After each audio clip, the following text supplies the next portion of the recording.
नमस्कार, आप देख रहे हैं आज तक अभी तक न्यूज। आइए हम बढ़ते हैं आज की खास खबरों की ओर। जब परिवार टूटते हैं तभी बाजार फलते हैं, ये सिर्फ विचार नहीं, पूरी रणनीति है। भारत की सबसे मजबूत चीज क्या थी? भारत पर मुगल आए, अंग्रेज आए और कई हमलावर आए, लेकिन एक चीज कभी नहीं टूटी, हमारा संयुक्त परिवार। 3 पीढ़ियां एक छत के नीचे, बुजुर्गों का अनुभव, बच्चों में संस्कार, खर्च में सामूहिकता, त्योहार में गर्माहट।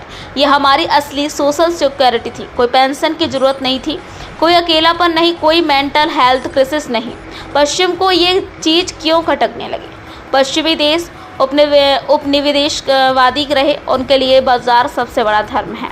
लेकिन भारत जैसा देश जहां लोग साझा करते हैं, कम खर्च करते हैं और सामूहिक सोच रखते हैं, वहां वो अपने उत्पाद बेच ही नहीं पा रहे थे। इसलिए एक शातिर रणनीति बनाई गई। इनके परिवार ही तोड़ दो, हर कोई अकेला हो जाएगा और हर कोई ग्राहक बन जाएगा। कैसे हुआ ये हमला? एक मीडिया के जरिए संयुक्त परिवार को झगड़ों का अड्डा, बोझ और रुकावट के रूप में दिखाया गया। न्यूक्लियर परिवार की फ्रीडम मॉडर्न सेल्फ मेड बताकर ग्लैमराइज किया गया। याद कीजिए, टीवी पर कितने शो हैं जहां बहू सास की लड़ाई दिखती है और सॉल्यूशन होता है अलग हो जाओ। अब उपभोक्तावाद के जरिए जब हर जोड़ा अलग रहने लगा तो एक परिवार अब 4 घर, एक टीवी अब 4 टीवी। पहले एक रसोई हुआ करती थी, अब 4 किचन सेट है। एक कार पहले हुआ करती थी, अब 4 स्कूटर प्लस 2 कार भी है। बाजार में बूम आ गया और समाज में टूटना। भारत में क्या हुआ इस सोचलेवा हमले के बाद? सामाजिक पतन। बुजुर्ग अब बोझ हैं, बच्चे अकेले हैं, स्क्रीन में गुम है, रिश्तेदार उपलब्ध नहीं है, संस्कारों की जगह इन्फ्लुएंसर ने ले ली है। मानसिक स्वास्थ्य संकट। पहले जो बात नानी दादी में होती थी अब काउंसलर से होती है। अकेलापन अब इलाज मांगता है, पहले प्यार से दूर होता था। बाजार का फायदे। एक समस्या का एक उत्पाद, हर भावना का एक ऐप, हर उत्सव का एक ऑनलाइन ऑर्डर। जगह की संस्कार की जगह सब्सक्रिप्शन ने ले ली है। आज का सवाल, हम क्या बनते जा रहे हैं? हमें आधुनिक की दौड़ में संयुक्तता को आउटडेटेड कहा, माता पिता को ऑब्स्टैकल्स कहा, परिवार को फालतू भावना कहा, रिश्तों को अनफॉलो कर दिया। लेकिन क्या आपने सोचा है, अमेजॉन का फ़ायदा तभी है जब आप दिवाली पर अकेले हो और शॉपिंग करें, परिवार के साथ ना बैठें। जोमेटो तभी कमाता है जब कोई माँ खाना नहीं खा रहा है। नेटफ्लिक्स तभी देखा जाएगा जब कोई दादी की कहानी नहीं सुन रहा है। समाधान, हम अभी भी वापसी कर सकते हैं। संयुक्त परिवार को पुनः संपत्ति माने, बोझ नहीं। बच्चों को भोक्ता नहीं, संस्कारी इंसान बनाएं। बुजुर्गों को घर से बाहर ना करें, उनके अनुभव पर गूगल सर्च से ऊपर है। त्योहार मनाएं, सम्मान नहीं। अकेलापन कम करने के लिए ऐप नहीं, अपनापन बढ़ाइए। निष्कर्ष, पश्चिम से व्यापार के लिए परिवार तोड़े और हम आधुनिक बनने के लिए अपना वजूद बेच जाए।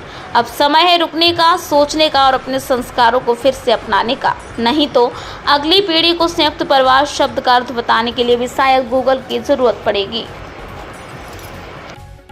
Let me read you something. The monasteries of Kapisa shine with golden spires. The land echoes with the chants of 10,000 monks. Temples and schools flourish, and even kings bow before the Buddha.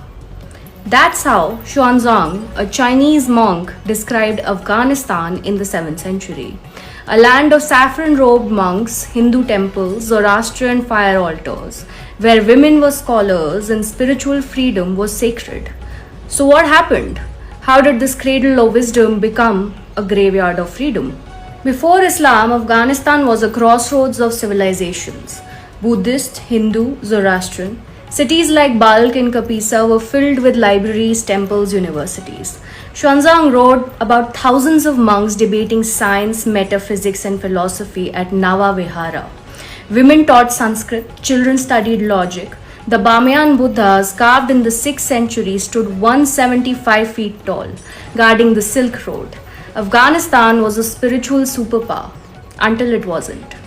From 652 CE onward, Arab Muslim armies invaded. Over 2 centuries of jihad, the land bled out.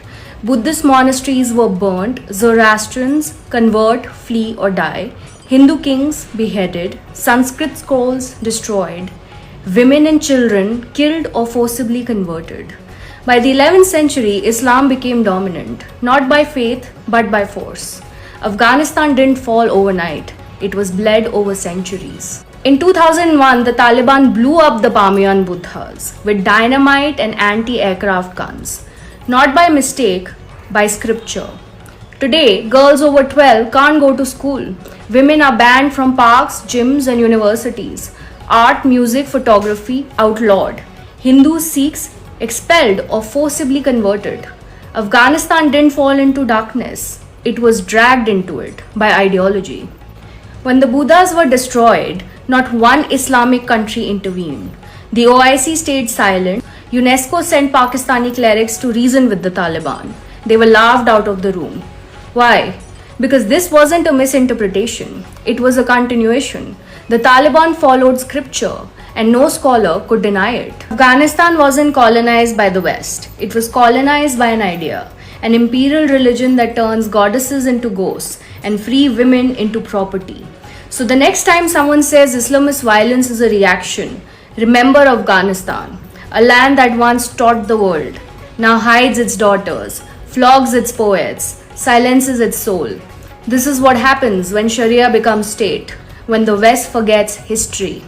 Afghanistan didn't just fall, its entire soul